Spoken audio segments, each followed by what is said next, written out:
Comes to combating the heroin epidemic, some experts say there is a magic bullet, but it's underfunded and underutilized. Local 12 Sydney Benter shows us why some believe we don't need to reinvent the wheel to tackle the opioid epidemic.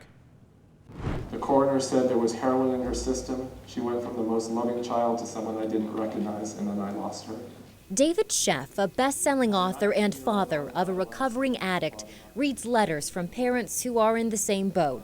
For this panel of opioid addiction experts and recovery advocates, it's personal. They say they want to right the wrongs of the current treatment status quo. Diabetes type 2 is a situation where you have some genetic predisposition, you have some exposure, in this case usually food, cheesecake, cheeseburgers, etc. And that is exactly how we need to look at addiction. Just as diabetics use insulin, the panel thinks drug addicts would benefit from pharmaceuticals. We need to get over this stigma in our heads that says somehow there's something wrong with medicine for medicine, because we don't do that with any other disease. Behshad Sheldon has a vested interest in pharmaceutical-assisted recovery. Her company is one of a handful taking a chance on this field.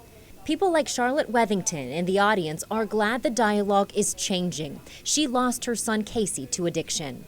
Well, with Casey, the mantra that was repeated over and over again to us was that he had to want to lose enough and hit bottom. We were wished good luck from our physician. It's too late for Casey, but it's not too late for others. We know better now, and when we know better, we can do better. And what we know now is that medication plus other forms of therapy is the best evidence-based practice for opiate addiction. In Green Township, Sydney Benter, Local 12 News. The panelists say 1 in 5 addicts is on a pharmaceutical-assisted recovery plan.